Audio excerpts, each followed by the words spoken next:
Hi guys, welcome back to my channel. So today is a discussion of hubris. So last TBR, I kind of gave myself many goals. I went ahead and I was like, I will finish Way of Kings, Priory of the Orange Tree, and Black Prism for a grand total of 2,600 pages. And then maybe I'll throw in these other books. Which did not work out great, I'll admit. Instead of finishing those 3 books, I barely finished 2. And I DNF'd another one. So basically, this Monday, I realized I hadn't finished any of these books, and I was like, oh shit, if I want to do a wrap-up this month, I better get on that. So I went ahead and I started vlogging. And I think I'll include some of those vlog clips right here. So, yeah, that's not happening. This video is already way too long, and I'm not gonna force you guys to sit through some boring vlog clips, so, like, I'm not uploading those. So, they're not appearing, sorry if you were excited for that, but no. Anyway, so let's talk about the things I did read. So, as you saw in that clip, I finished Priory of the Orange Tree, and I loved it. This book by Samantha Shannon, with the prettiest cover in the whole wide world, is about 807 pages, I think, and it was worth every single one. I loved it so much.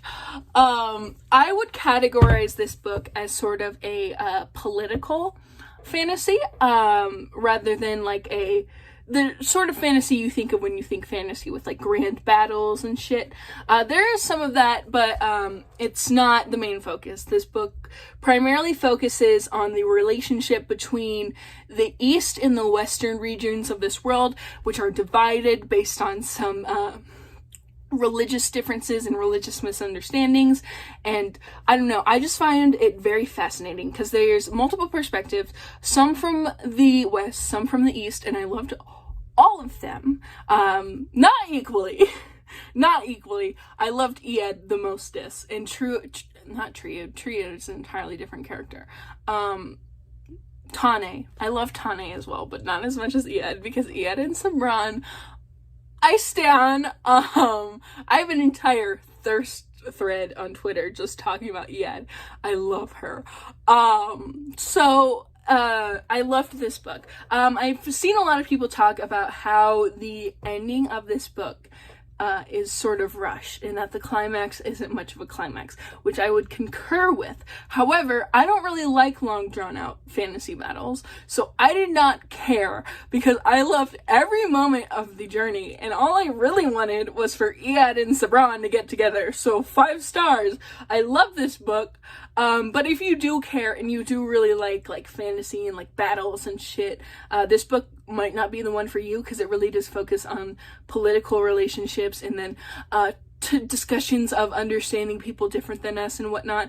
I loved it, but if you do care more about fantasy battle conclusions, they spend the entire book basically amping up this evil guy, and he's defeated in like a chapter, and not a long one at that. I want to say maybe like 7 pages was this guy defeated.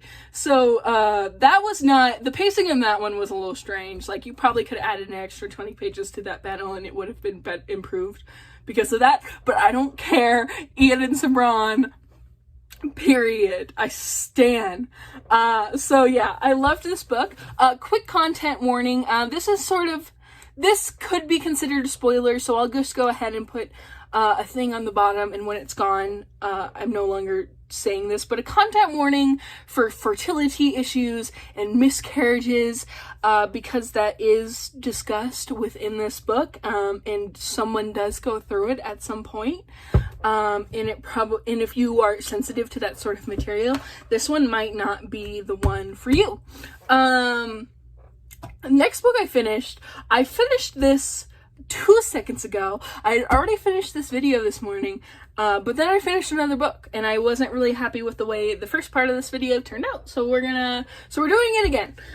This book, I finished, 100 Nights of Hero, by Isabel Greenberg. This book is the final book I needed to finish for, a different video that you will probably be seeing soon, since I've now completed the last book. I rated this 3 stars. It wasn't bad. I didn't really enjoy it, and I didn't enjoy it as much as the other recommendation I got from my friend Kirsten from this one. So, yeah, I'll discuss this more in depth in that actual video. But content warnings for this one. It's by Isabel Greenberg, by the way. Content warnings for this one. I'm just gonna write down general male scumminess as a content warning. Freaking the certain male antagonists in this book are the creepiest looking motherfuckers, and I will give that to this artist. Like, they were creepy AF. And also just like no in detail of rape and sexual assault, but sort of like, it's not even implied, it's directly stated that a character is going to attempt to force themselves on another character, but nothing ever really comes of it. So it's I wouldn't categorize it as anything, like, it's mentioned, but it's not detailed, sort of, and it's not, no one ever has to fight for their life in a physical sense, is sort of how I'm gonna explain that. The book I DNF'd, A Most Peculiar Malaysian Murder. I can't remember the author's name. I will put it on the bottom of the screen, so you guys can know. That book, the writing style was so jarring. Like, the the tone of the book overall was very goofy, is how I would discuss it. It's a murder mystery. It's sort of whodunit in an Agatha Christie style, where it's not gritty, period. It's not fucking The Chestnut Man. There's no, like, serial killers. It's not that. So, it was goofy, and, like, the main character, he's described as, like, fat, he smokes a lot, he's kind of, like, a little, like, I don't know, like, I don't have another word besides goofy. He's kind of a little goofy, and I don't know how, like, I wish I had a synonym for goofy, but I don't.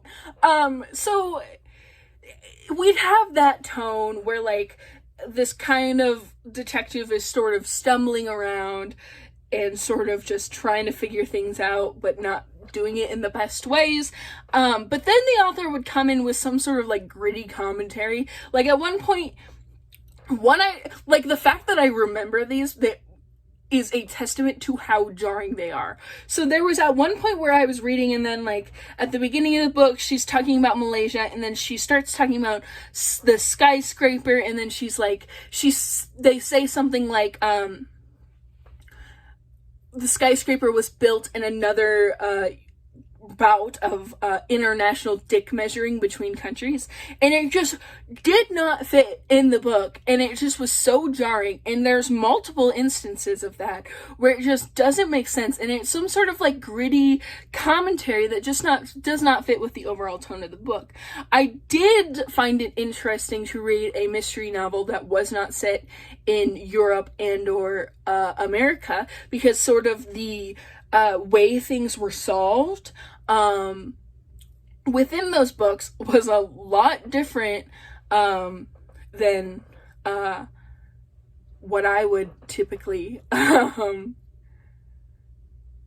sorry, I totally lost my train of thought. It was a lot different than what you would normally read in these sort of mystery novels. I do this thing sometimes where if I'm thinking about something and I'm explaining something, I will start thinking about my next point before I finish with my current point, and then I just, like, my mind just, like, stalls, and then I have to hit refresh. So that's what happened there. Sorry you guys had to witness that. But basically there's that. One particular example of this is that in the background of the story, basically the story orients itself around, there's a wealthy couple who's getting divorced, and then the wife, sort of is getting like, the upper hand in the divorce. So the husband converts to Islam. So, and like the divorce trial is like made into sort of a mistrial, because apparently, if you're a member of Islam, you have like a separate court system within in Malaysia that you would put like things through, like things like custody battles through. So that was interesting. I hadn't that's something that would have never crossed my mind being an American reader. So it was interesting to read about like a mystery protagonist that was different than what you would typically see, because the protagonist is a member of the Sikh religion. And it was also interesting to read from a different, like, location, but it just didn't make up for the fact that the writing was tolerable to me, and I had to stop. So yeah, that's what I read. Nothing too flashy. I don't know what else to say. So let's talk about TBR. So, I had a lot of big books on my TBR last month, and I guess what I've learned from this month is that I can read 400 pages in a day.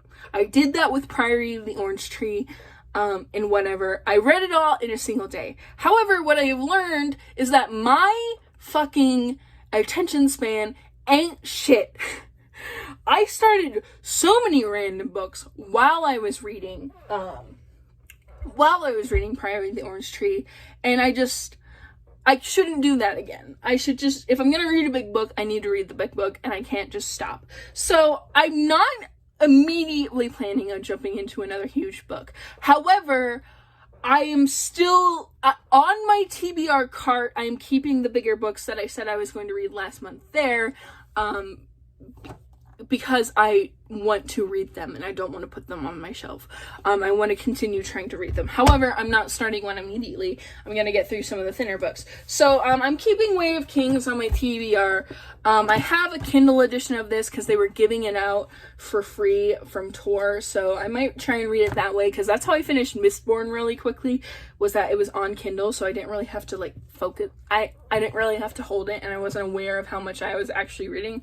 I was just continuing to read, which I think might work better for such a huge fucking book. This book, I have no idea what this book is about. I'm just gonna be entirely honest. There's like 4 different characters. They're all doing something. I'm so wary of Brandon Sanderson though at this point.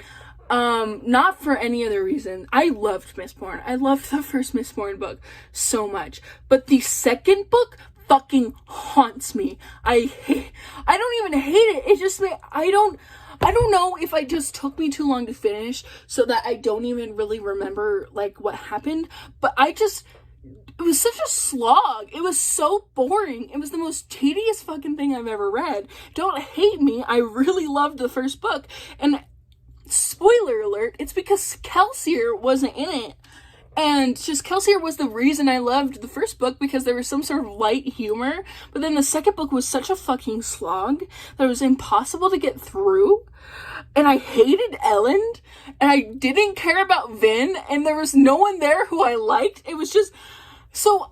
That book I'm so scared of reading Hero of the Ages. Like, I have the audiobook for that one, I have the book, and I, like, want to finish the series, but I'm so scared of reading Hero of the Ages because I hated whatever the middle book was called, The Well of Ascension, so much. So this one I'm even more worried about because it's even fucking longer.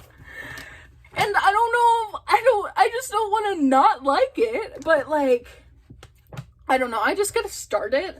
And maybe if I hate it, I'll DNF it. Which would suck, because I own another book in this series. I own Oathbreaker. Save me. Next book. I'm missing one. Hold on a sec. I started a book while I was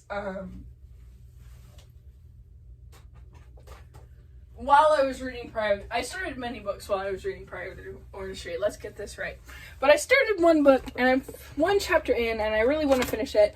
I started Horror Story by Grady Hendrix. This book is basically a horror novel based on the fact that IKEA is a labyrinth. And so there's a parody of IKEA in this book called, I think it's called Brosk or something like that. Orsk. It's Orsk. And basically I'm only on chapter 1, but I'm enjoying it so far. It's funny, and I'm interested to see how it pans out. So I will be reading that. I will finish this month. That's an absolute. There's two on this list that I probably will absolutely read. This is one of them. Another one I might potentially read. I got a copy of this from the library on my Kindle. But I also own the physical copy. The Girl with the Dragon Tattoo by Steg Larsson. Basically, I think someone goes missing, and then there's this journalist trying to figure out what happened, and then apparently there's a girl with a dragon tattoo out there somewhere. I don't know. I don't really know what this is about, but I'm interested in reading it. My friend Cade really liked it, so if Cade really likes something, normally I pick it up after them. I'm a little bit wary because I did hear, I now know that this guy died halfway through writing this series, or maybe, I don't know. I know he died after the 3rd book, and now it's being continued by another guy. So if you guys have read this series, can you tell me how that works out, and whether or not it's worth it trying to, whether or not it's worth it to read this series after Steg Larsson died. If the books written by the new guy are actually decent. Because I'm interested in reading this entire thing, but I'm a little bit wary because the author died. And that's always just, I don't know, it always just feels weird to read, a conclusion of, a story written by another person. Because you never know whether or not it actually panned out in the way that they would have wanted. But anyway, I digress. Another book, in case I don't want to read a huge fantasy, I kind of picked out another smaller fantasy. This is a sequel to the first book in a fantasy series I've already started. The Queen of Atolia by Megan Wallen Turner. The first book is The Thief. I don't know if I'll actually read this, but it's thinner, and if I'm in the mood for fantasy, but I don't want to fucking read The Way of Kings, this might work. The Thief follows this guy who proclaims himself to be the greatest thief, as he is pulled from prison and hired by these people to try and locate some sort of religious artifact, or get into some sort of religious temple that can only be accessed at a certain time of the year. So I don't know. I enjoyed the first book immensely. I really liked it. I think it was one of my favorite books of 2018 or 2017. I cannot remember. But this book, I want to read the sequel. So if I don't want to read an enormous fantasy novel again quite yet after finishing Prior to the Orange Tree, I might pick this up. Who knows? Another book I might pick up, who knows, is Shadow of the Wind by Carlos Ruiz Zafón. I don't know. I hope I pronounced that right, but again, I have a fucking Utah white person tongue, so I try and Google some of these names before I start and look up pronunciation guides or look up author interviews to see how they pronounce their name.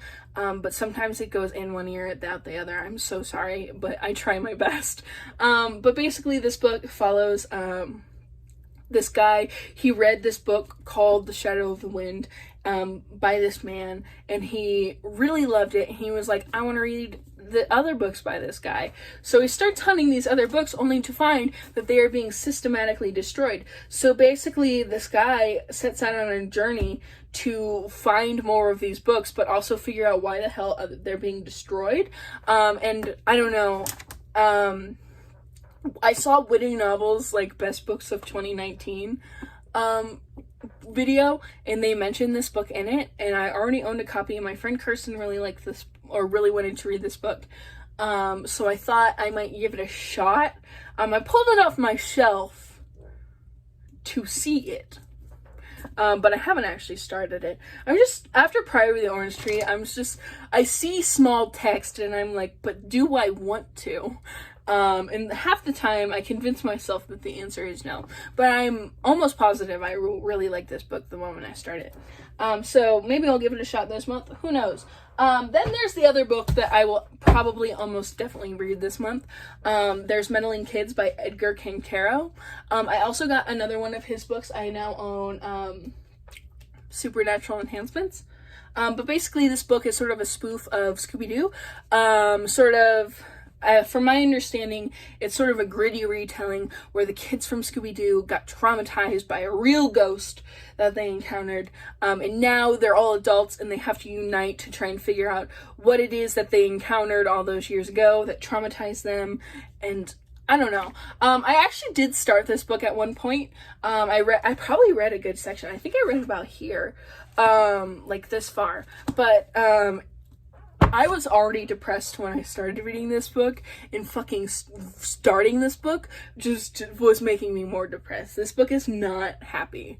It is not uplifting. So, I think I'm in a better headspace to read it now, and now I understand more what it's gonna be like tonally. So, I'm excited for this one. Another book I forgot to mention that I probably will read this month. We'll see.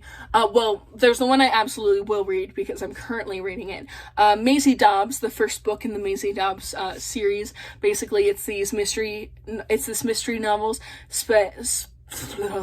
placed in 1920s London. Maisie, our titular main character, is a detective. She's a freelance detective and former World War I nurse. It basically follows her as she tries to solve this murder, and also like flashes back to when she was sort of learning how to be a detective and also going to school and learning other stuff. It's interesting so far. I'm enjoying it. I like Maisie Dobbs as a main character, and I'm honestly I'm interested in seeing where the rest of the series goes. I also got my ebook copy from the library of 8 Perfect Murders, so I might read that book. I can't remember the name of the author. I think it's like Peter Swanson or something like that, but that could be entirely wrong, so I'll put it on the screen. Basically that book is about this blogger guy. He's like, oh my god, these murders are so great, so he posts them on a blog post, and then years later someone starts using that blog post to copy the murders on people. So what he does, so he's like a suspect, and it's basically like solving these murders. I'm a little bit apprehensive because I did hear that the book kind of spoils like 8 other books, but I'm pretty good about spoilers. I don't really care. But I enjoyed it. I'm excited for it. It was one of my more anticipated releases. I don't know why I said I enjoyed it. I'm so, like, I film these videos and, like, I start so strong, I feel like, and then by the end I'm like, I'm so tired and I can't form a thought because my head is constantly rebooting on itself. So yeah, I'm interested in that one. It was one of my more anticipated releases for, March, but certain things happened in March that made it, not possible for me to get it in any way. Who knows what it was. Certainly not a pandemic or an earthquake. Anyway, so basically that happened. What else happened? Oh, the last book I might read, book of the month, the book of the month book I chose for June, Home Before Dark by Riley Sager. I've never read any of Riley Sager's stuff before.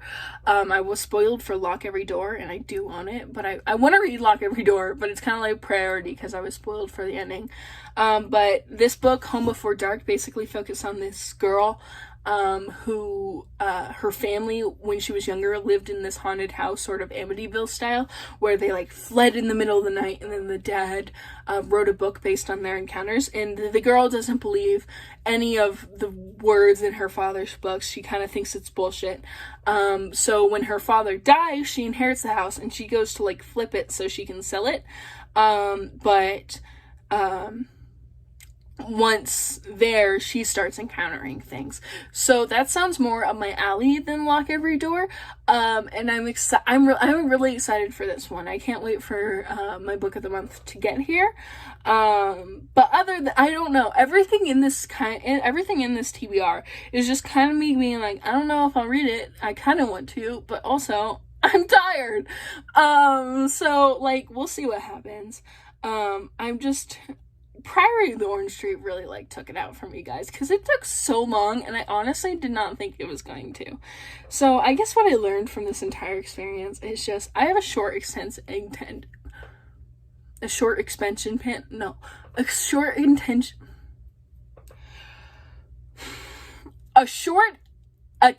span in a tongue that cannot form words. And that I just keep starting different books in the middle of reading a long book. So if I'm gonna read a long book, I just need to shoot my shot and fucking finish the thing before I can start anything else. And use the fact that I want to start something else as my motivation. So yeah. That's it. So this video is ending now. I hope you guys... This video is going up on a Monday, so I guess I hope you guys had a great weekend, and are going to have a great week. I hope you all are staying safe. Hi guys, so it's me, your best friend, Kelsey. So, this video originally had its own outro, but, it was filmed on Saturday, like I said in the beginning, and since then, a lot of things have developed. I just wanted to pop in real quick and say that I delayed this video because, as you guys know, I normally post things on Monday, just because it didn't really feel appropriate, and I have no idea when this video will actually go up at this point in time, so I guess, just try and stay safe, listen to your peers, think before you speak, especially to the white people out there. Just sometimes the things we want to say don't need to be said. I've seen a lot of people who have been taking things to the internet that should have been kept within their diaries, quite frankly. So just read the room, be appropriate, and to all the people who are out there protesting, I'm so proud of you. Please stay safe.